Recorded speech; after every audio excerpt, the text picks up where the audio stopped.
And welcome back, everyone. Exclusive worldwide action continues in the arena at ringside with our main event matchup involving the women's division of WCW. Two of the top competitors in World Championship Wrestling. And here comes the lovely Mona. And Tony, I think we've all been amazed with Mona's wrestling ability. Some of the moves that she has been able to perfect over the course of the past year or so in WCW have just amazed us. I think there's no question she's one of the talented ladies in the ring. But, you know, there has not been that much talk since the arrival of Russo and Bischoff and the New Blood about resurrecting or continuing a women's division. But I think here on Worldwide, we're going to make a pretty good case for it because we got two of the tops, if not the two tops, in World Championship Wrestling. You're right. It's almost as if the women's division was put on the back burner in WCW. But recently, on an edition of Thunder, you will recall that we saw Madusa aligned with the New Blood.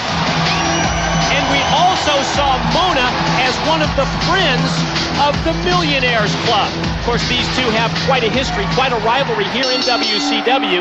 As we heard earlier from Madusa in that exclusive interview, she talked about spending so much time. Yes, she talked to Dave Penzer about it. Dave can pull out those great interviews, we know that. And he pulled off a great one with Madusa earlier. She talked about spending so much time driving the monster truck, the fact that she wants to get the women's division up and running again here in WCW, and that she wants to reign supreme as the women's champion of the world.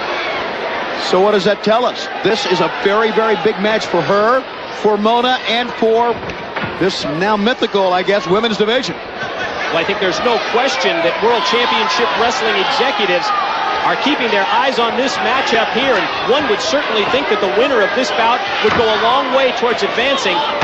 Whether there's going to be a tournament, any kind of competition to get a new women's world's champion, we know that Madusa is going to be doing everything to lobby for that. Great move by Mona. Goes for the pin and barely a 1 count before Madusa is able to kick out. Of course, Madusa, so skilled in so many sports, whether it's the boxing ring, whether it's professional wrestling, monster truck world now. She's been a success at almost everything she's tried, and there's a martial arts kick. Spin kick was on target. Down goes Mona. Just an all-around athlete, but Mona's forte is great, crisp execution of moves. We've seen it so far in this match, but let's see if Madusa can continue to take the wind out of her sails, so to speak, and keep the execution down to a minimum. And, of course, in the past, as we've talked about, is a missile dropkick connects by Madusa. You know, Mona's no stranger to the athletic world also, spending so much time with gymnastics, and there's another missile dropkick off the middle rope. So that some of these high-risk moves from Mona almost seem to come, well, second nature, very naturally to her. While the hesitation that time by Madusa cost her, went off the middle rope the third time. Mona able to get out of the way, avoid the contact, and now let's see if Mona can take advantage. Sets her up in the corner and drives Madusa face first into the top turnbuckle. Ooh, open hand slap out of the corner by Madusa. That just rocked Mona. And again the open hand slap. Give her points for being aggressive and taking the fight right to Mona. Nice snap with the suplex. Madusa takes Mona by the hair, puts her back down to the mat. Alita's standing on her long blonde locks and then stretching the arms up. What a difficult situation this has to be for Mona. Just nowhere to go with Madusa in control. What do you call that, Professor? I don't have a name for that move. Name it. To the corner. Now Mona with the handspring attempt at the elbow, and Madusa had seen that before. Obviously well scouted out, able to avoid it. The German suplex, 2 count in, got her! How about that? Talk about coming out of nowhere. I think that surprised everybody. But the German suplex by Madusa proves the difference, and she takes a big step towards her goal to be the WCW Women's World Champion. The demeanor of Madusa from the get-go here on Worldwide Wrestling was spectacular. And here's the bridge suplex. And there you see the 3 count from referee Mark Johnson. Madusa celebrates the victory, and she certainly takes, as we mentioned, that giant step towards success in the WCW Women's Division.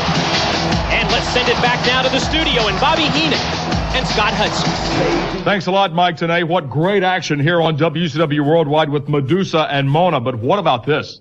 Great American Bash, June 11th on pay-per-view. Ric Flair gets a shot to become the 15-time champion. Who will he face in Baltimore on the Great American Bash pay-per-view? Well, did you see what happened on Thunder? Yes, of Just course. a short time ago, there must have been 50, 60 guys in the ring. Who survived it all? With pipes and boards and monkey wrenches and baseball bats. The 14-time heavyweight champion Ric Flair, he can do it again. I have no question about that. Ric Flair, if one man can regain the title for the 15th time, it is Ric Flair. We will find out at the Great American Bash on June 11th. Next week on this broadcast, complete rundown of what went down at Slamboree 2000. For Bobby the Brain Heenan, I'm Scott Hudson. See you next week right here on Worldwide. Take a hike. It's my way of saying goodbye.